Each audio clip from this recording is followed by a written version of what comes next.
Isicawu seshumi sencwadi ebhalwe uLungisani Mavundla esihloko sithi ukhabazela. Amaphoyisa ngamnaki nakumnaka umfana lo owayesememezeza ngaseyimotweni zamaphoyisa ethatha zisizandla wena owabo nomuntu oshiwa yibhasi. Amfuqe ngesankahlu emphonza ngemuva ukhabazela owayesethule nje ubona ukuthi kwayena akazi ukuthi yini okumele ayisho.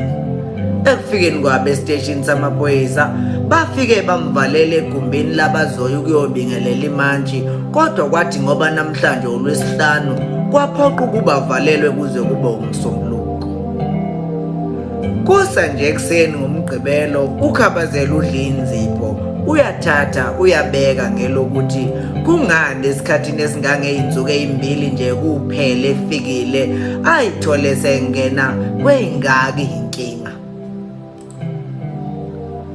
Kuye kufika ukuthi mhlawumbe amadlozi ayamjezisa ngesenza asenza sokubashiya abantwana nonina kuze kube yilesi sikhathi eside kangaka.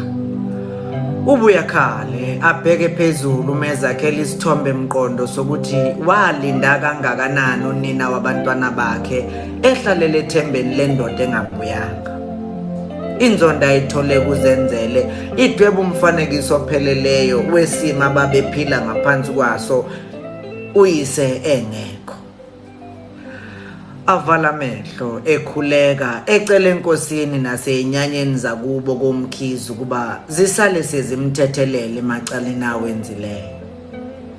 Nawe mama ntombi yakwaHlophe, Thumbeza kaMyeni, sale sewungishwelezele emathongeni angobaba mkhulu kanjalo nasey'nyanyeni ezingizalayo.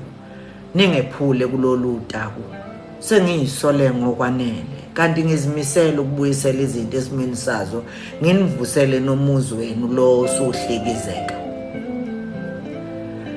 Esahleli kanjalo ukhabazela abone ngomfantu wefastela lelahleli kulo ukuthi uzenzele lo oqhutshwa yiphoyisa bezongena kuleli igumbi.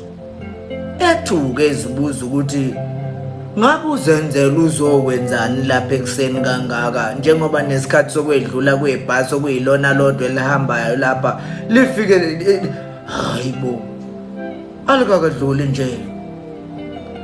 Bangena nje usemi ngeenyawo. Zenzela kwenze njani kisi? Ufike kanjani la? Lithule nje iphoyisa limi ngasemnyango lilalele. Selokhu ngilibhade ngenyawo baba ubusuku bonke ngilandela ngomgwaqo ngenhloso yokuzokutakula. Baba ngeke kuze kulunge. Ngeke kulunge kuba uphinde uhambe ushiye njengoba kwenzekile eminyakeni eyishumi edlule. Ngeke ngivume Khizi. Zenzele. Ngeke ngihambe. uNkulunkulu emuhle uzovela obulela uSotobe. Ngiphume ngibuye ngizohlala nani batabami. Hayi. Kwakunjalo nakuqala baba. Sasethembile sithi uzobuya uzohlala nathi siyabantu bakho. Akuzange kwenzeke. Sengilikhulumile ke mina iqiniso baba ngokwenzekile lapha. Nakhona ngithi ngizama njalo ukubaqondisa ukuthi nawe ayikho enye indlela obungenza ngayo ngaphandle kokuba umbulala umalume uNtusi, kodwa kwacaca nje ukuthi kubona abayizwa lento engiyishoyo. Laba abantu abaqondi baba ukuthi lungakanani usizi thina esibhekana nalo uma ungekho. Zenzele. Wenze njani? Utshela abomthetho ukuthi mina obulela uNtusi? Hayi, come on baba. Come on Khizi. Bekufanele ngilikhulume mina iqiniso. Iqiniso elithini Zenzele? Iqiniso elithini? Lithule nje iphoyisa lidla imhlathi lapha eceleni kwabo. Uzenzela lithi jeqe bese sondela kulona. Kodwa wami ngicela ungadini. Ngivumele ngikhulume nobaba ngasese ngalolu daba. Ngizokusayinela uma sesiqedile bese uyabuya. Liphume iphoyisa lingazange lithi vu. Baba, ngisho nengane encane iyabona la ukuthi kuwena ubulele. Ungaphiki baba. Isikhathi uhambe ngaso baba ekhaya nesikhathi okutholakala ngaso malume uSibiya sinuka isigundane Mkhizi. Umzungulu atholwe elenga ngawo ufana ncimishina lo bekuboshwe ngawo inyanda yentungo baba ofike nayo kamuva ekhaya. Athula uZenzela aqolozela uyise emehlweni ngelokuthi awuphike phela. Kehlala ukhabazela edama. Ngiyakuzwa. kodwa awungitsheleke Zenzele.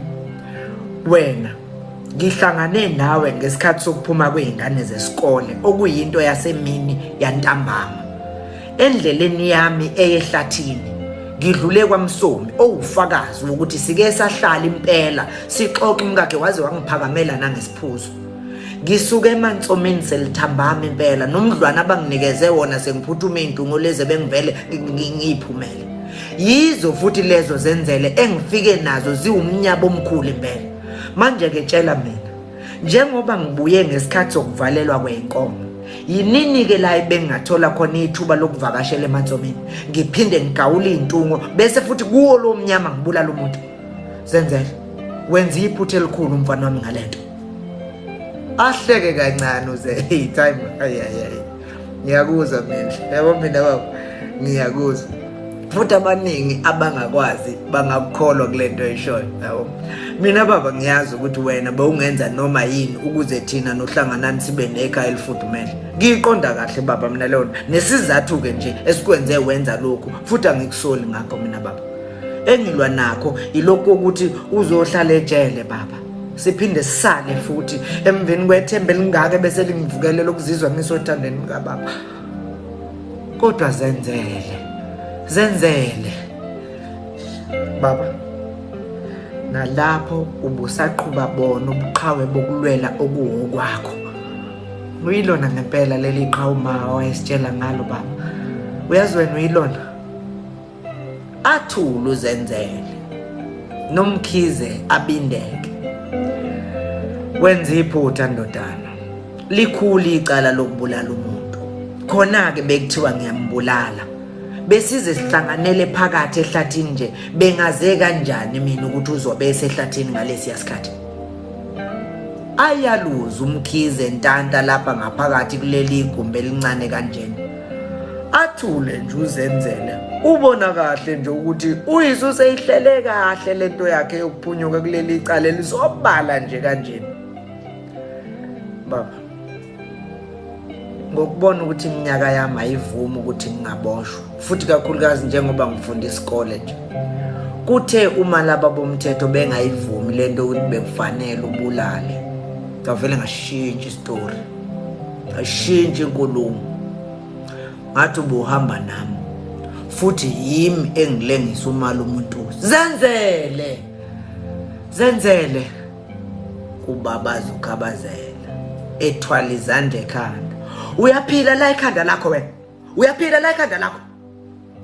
Baba ngiphile esaka nami ngilwela okwami njengoba nawe ulwela okwakho. Ngithe ngisho njalo bangibopha ngozankosi. Kusiza iphoyisa lona leli lingilethela lathi mangikhipha umazisi wami okuthe uma bewubheka babona ukuthi ngiseneminyaka e17 nje kuphela ngakho kumthetho awuvumi ukuthi ngiboshwe. Enye into ke baba bengifisa kakhulu ile yokuthi ngichithe usuku lami lokuzalwa nawe. Isimningi baba leminyaka ungekho ngosuku olubalekile kangaka. Phela Khize ngiyazalwa mina namhlanje. Uyazalwa uqeda iminyaka emingaki? Ukhabazela ebhekisisa uZenzele. Ngiqeda unyaka we18 baba. Asikho isiphe bengingasithokozela njengokuthi ube seduze kwami baba ngalolu suku. Yikho nje ngenze kanje. Iyona ndlela ebengingaba seduze kwakho le. Kodwa mfana wami iqiniso lithi umuntu obulela uSibiya ukhona uhamba lapha yangaphandle. Kungebe kuhle ukuba wena uvuma icala esingalazi ngoba nje uthi bonke ubufakazi bukhomba mina. Manje ke athena amaphoyisa ngalolu daba. Hayi sisalicubuku ngilanga leshathi. Kusho iphoyisa lizongena lapha lisuka kulezi ezinye izindlu zokubhaliswa kweziboshwe ezizodoka. Kodwa ke seseliqedile udaba lwenu. Angithi uyalwazi wena mfana, angithi uyazalwa wena mfana namhlanje. Yebo ngiyazalwa. Kusho uZenzele. Hayi ke kulungela ayikho inkinga. Kuzofuneka simkhulule uyihlo ngoba kwamanje asikabi nanto embheca ngaleli icala. Wena ngoba vele kusukela namhlanje iminyaka yakho seyiyavuma. Sizokugcina kuze kube ukuthi ubingelela imanje ngecala lokubulala okuhleliwe.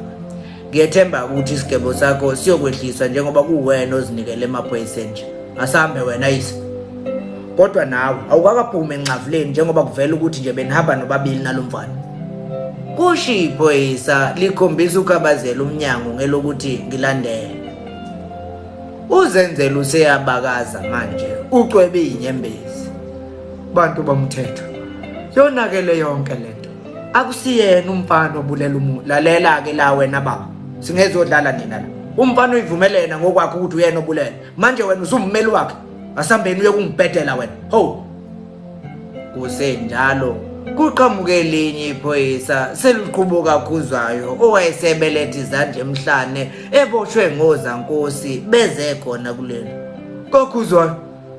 Yini futhi manje? Wenze njani? Athulo kakhuzwayo ebheke pha. Mnumzane kusho iphoyisa libhekise kumkhizi. Awuvumelekile ukukhuluma nalona wesifazane njengoba kunobufakazi obuqinile nje obuveza ukuthi ninonke kuleli tulo lokubulala uSibili. Kodwa ke nginganeluleka nje ngokuthi ukulivuma leli cala kuyonehlisela isigwebo.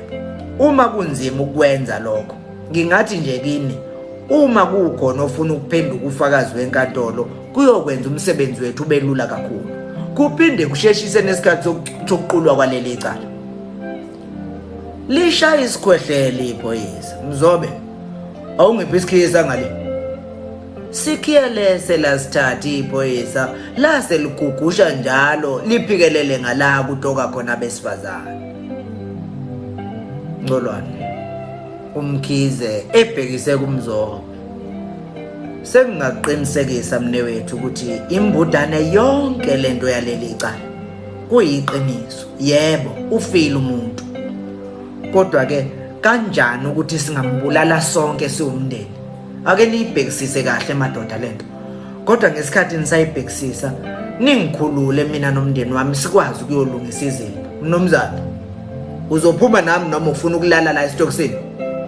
Kubuza iphoyisa lizibukhabazela ngenkulumo yakhe. Phela vele siyakudedela nje ngoba sisafuna ukuqoqa ubufakazi. Empeleni singabuqoqa ukhona la ngaphakathi uma kuukuthi kanti uyalithanda ijele. Lisho likhomba ukuthi liyamvalela uma eqhubeka. Baba hamba ekhaya. Kusho uzenzele. Njengoba nomama eselapha nje kusobala ukuthi uhlangana noSeleka. Uma ufuna ungabuya ngomsombuluko enkantolo la umkakho nendodana yakho bazobe bevela khona ngamacala okubulala okuhleliwe.